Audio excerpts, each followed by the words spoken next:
tomchilab sug'orish orqali pomidor yetishtiradiganlar, sizlarga savol, tomchilab sug'orish lentalari uchtada bo'lgani yaxshimi mana bunaqa yoki ariqning ichida bo'lgani yaxshimi? Izohlarda albatta yozinglar. Assalomu alaykum.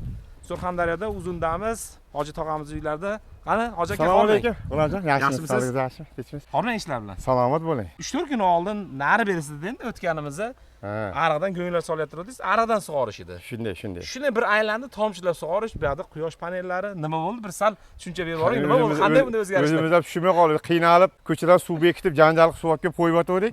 Chiroyli yigitlar keldi, bankdan ekan. Bankdanmiz aka dedi.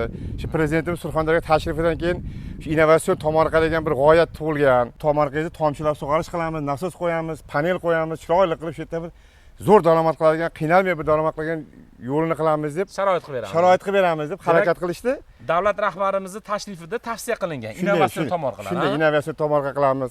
Harakat bor ekan. Mana buni yana ham kuchaytirishga biz hissamizni qo'shaylik deb yigitlar bel bog'lab qilishdi. 2 kunda qilib olib kelib bizlarga bir 10 litr orzu qilib qo'yishdi. Mana endi ko'chaga ketmay ko'tarish ham yo'q. Knopka bilan suv qo'yilar ekan, boshqa bo'lar ekan. Tutib mana yerlarni ham tiplisdan haydatib qorator piyozlar sepib qo'ydik yoqqa ko'katlikka deb. U yoqqa ham tomchilar sug'orish qilib nima qilib beramiz dedi. Bularni qilib shu yigitlar harakat qilib quyosh panellarni mana o'rnatib, hammasini to'g'rilab mana quyosh panelini ishlayapti hozir. Yashang, necha kilovatt ekan quyosh paneli? 3 kilovattlik ekan. Bizga bemalol nasosga pushkalar yetar ekan shu. Endi agar sizda mabodo qishloq sharoitida tok o'chishi bor, yonishi bor, o'chib qolgan sharoitda ham quyosh panelimiz orqali ekinlarimizni ham bemalol sug'orish imkoniyati bo'ladi. Shunday, xudo xolasa shunday bo'ladi. Hoji aka, 3-4 ta yigitlar deb aytib o'tdingiz. Qaysi bank xodimlari ekan aynan?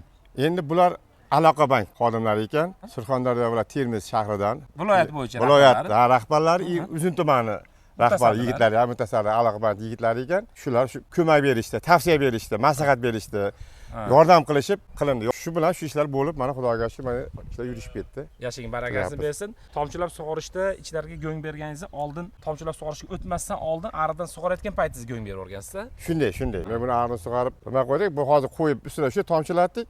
Shu joyida ham qolagan, tiqilib ham qolmas ekan. Shu joyiga sug'orib oldik, mana yomon emas. Avji ham pomidorlarimiz. Zo'r. Bir qator afzalliklari bor. Bu haqida biz to'liqroq ma'lumot berganmiz. Tug'ilgan savollar bo'yicha izohlarda yozasizlar. Hoji aka, rahmat, baraka toping. Dehqonchiligingizga Xudo baraka bersin.